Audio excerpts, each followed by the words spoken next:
homiladorlikni to'xtatish haqida ham o'ylab ko'rish kerak bo'ladi.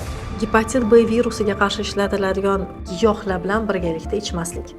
Hamshira ham buyurishi mumkin ekan. Yoki suyak kasalligi kuzatilsa, gepatit C virusiga qarshi preparatni hattoki Angliyada hamshira ham buyurishi mumkin ekan. Uni dozasi va davomiyligi bemori vazniga qarab, kasallikning holatiga qarab o'zgarmas ekan. Lekin aytib o'tish kerak, virusga C ga qarshi ishlatiladigan preparatlar ayrim yurakka ishlatiladigan, yurak kasalligiga ishlatilgan dorilar bilan, tuberkulyozga yoki psixiatriyada ishlatiladigan dorilar bilan to'g'ri kelmaydi. Va biz bemorlarimizga hattoki tavsiya beramiz, gepatit C virusiga qarshi ichiladigan preparatlarni giyohlar bilan birgalikda ichmaslik. Chunki giyohlarning tarkibidagi o'tlar bilan ham kelishmas ekan.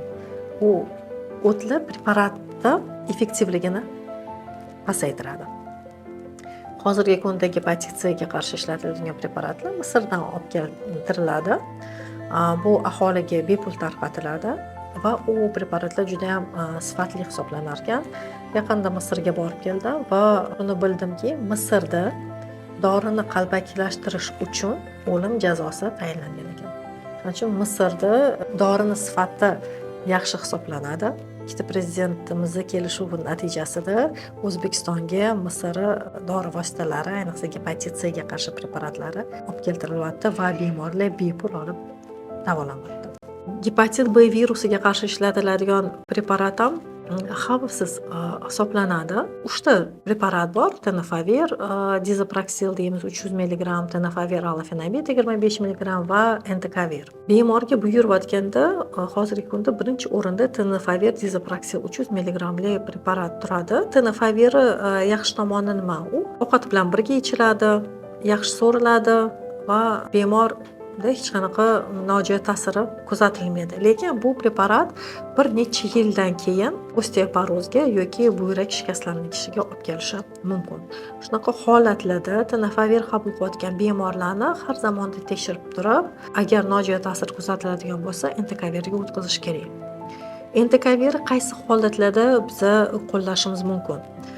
Entecavir bemor yoshi 60 dan oshgan bo'lsa yoki bemorda osteoporoz yoki suyak kasalligi kuzatilsa yoki yaqin orada suyak singan bo'lsa, entecavir buyurishimiz mumkin. Entecavir nojo'ya ta'sirlardan biri yoki nima uchun biz birinchi o'rinda entecavir buyurmaymiz?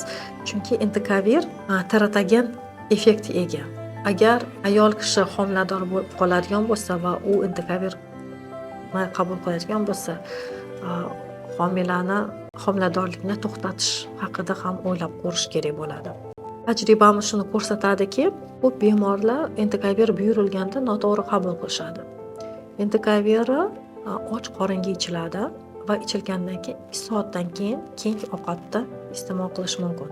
Yoki ovqat yegandan keyin 2 soat kutib, keyin entecavir qabul qilinadi va yana 2 soatdan keyin ovqatlanish mumkin. Bu yoshlarga juda ham noqulay. Ertalab turdi, 6 da tabletka ichdi, 8 da nonushta qildi va ishga ketish kerak. Agar bu student bo'lsa yoki ish kuni 8 dan boshlanadigan bo'lsa, u bemorimiz och qoringa ishga ketish kerak bo'ladi va shuni natijasida oshqozonda yoki ichaklarda yallig'lanish holatlari kuzatilishi mumkin. Virusga qarshi preparatlar, to'g'ridan to'g'ri virusga qarshi ishlaydigan preparatlarni unaqa ko'p emas.